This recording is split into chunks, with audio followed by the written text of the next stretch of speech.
Et bonjour les amis, et voici l'épilogue de mon chemin de Compostelle par la voie d'Arles. Mais avant toute chose, générique.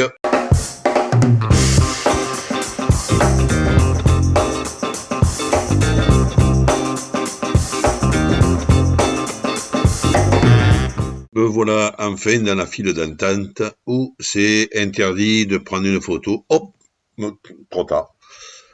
Pour ma Compostela, qui est le diplôme, comme chacun sait, pour prouver que tu as accompli ton périple. Ça n'a pas été si simple, j'ai même failli laisser tomber la demande, parce que c'est vraiment compliqué, surtout quand tu parles pas la langue. Alors, en gros, tu télécharges une application sur ton téléphone, tu remplis le formulaire et ça ne marche pas pour ceux qui n'ont pas de forfait Internet adéquat. Et comme en France, Internet obligatoire, mais pas de Wi-Fi.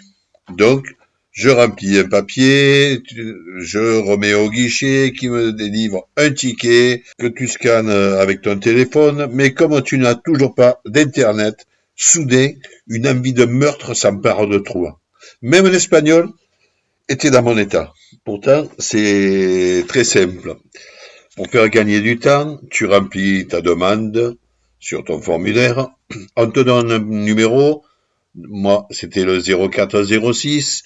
Et quand tu as Internet, l'appli t'envoie un message sans numéro avant le tien. C'est simple, si tu le sais. Et si tu as bien sûr Internet. Ou alors, tu attends, comme tout le monde faisait avant, ton numéro. Un affichage en plusieurs langues, ça serait peut-être l'idéal aussi. Et ça y est, ma Compostela est enfin entre mes mains.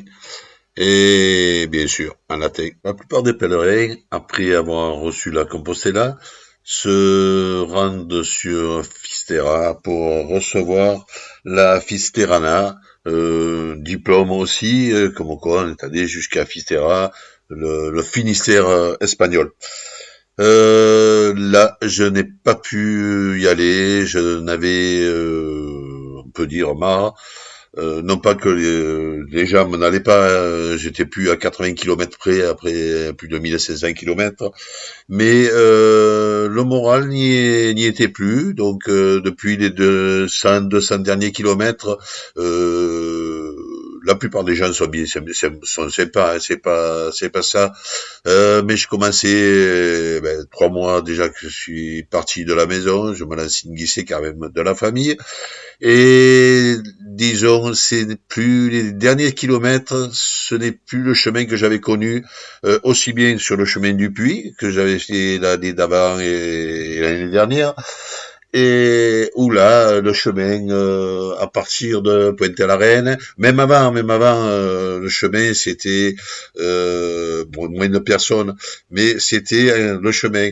Et là, ça commençait à se perdre. Les gens, tous les pèlerins étaient sympas. Les gens qui nous croisaient aussi étaient sympas. Hein, c'est pas le problème, mais c'était, je pense, une fatigue intellectuelle. Donc, je me suis arrêté là. Et je me suis dit, je vais retrouver mon épouse et ma fille qui se trouvaient déjà en vacances du côté de Valencia. Donc je me dirige vers la gare et voilà pour prendre un car pour Valencia.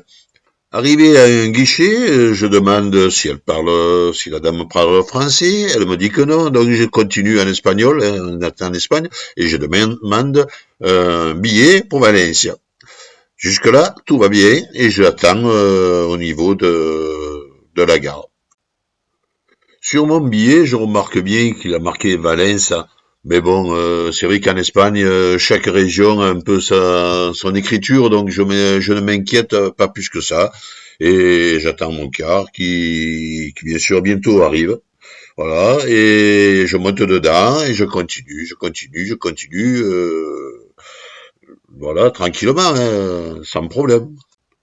Bon, je vois bien que il y a à un moment donné un arrêt à Porto, hein, enfin, l'arrêt, oui, un arrêt à Porto, mais bon, j'ai dit, bon, il y a Valence avant, après il va à Porto, je me suis pas inquiété outre mesure.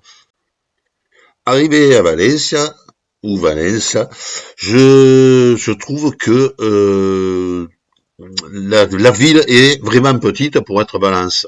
Donc je demande au chauffeur si c'est bien Valencia en Espagne.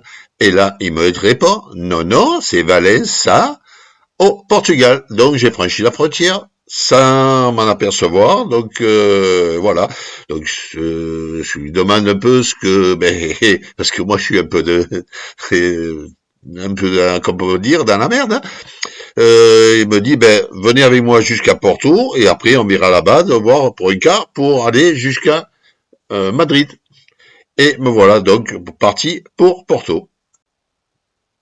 Arrivé sur Porto, bon, le chauffeur, très très sympa, le chauffeur, c'est vrai s'est bien occupé de moi, je l'en remercie. Et donc là, il va voir un de ses copains et il me signale qu'il va y avoir à 14 heures un départ d'un bus, donc d'un car, pour Madrid. Donc d'attendre là, il y a quelqu'un qui va arriver. Ok, pas de problème.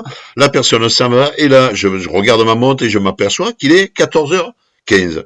Là, j'ai dit, lui, il m'a pris pour un imbécile.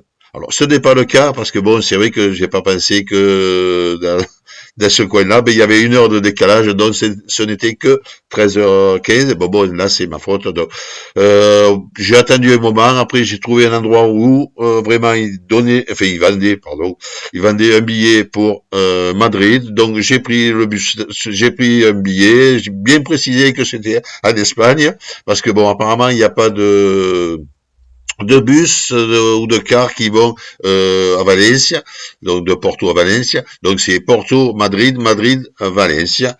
Bon, et j'ai dit, bon, ben, ça va, je vais faire comme ça. Donc j'ai eu le temps d'un peu visiter Porto. Donc ça m'a permis de visiter Porto. Donc, mais avec un sac de 20 kilos, enfin, pas 20 kilos, mais il faisait plus de 15 kilos quand même. Surtout que j'avais pris quelques trucs, voilà, pas grand chose, parce que bon, c'est porté sur le dos. Mais voilà, donc j'ai un peu visité Porto, tranquillement. J'en profite donc pour visiter Porto et vous allez voir quelques photos sur Porto et sur ses musées.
L'épilogue de mon chemin de Compostelle par la voie d'Arles est terminé. Merci de l'avoir visionné jusqu'au bout.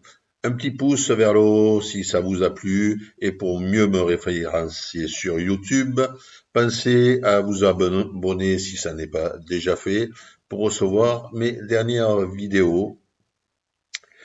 Prochaine vidéo, le retour d'expérience de mon chemin par la voie d'Arles.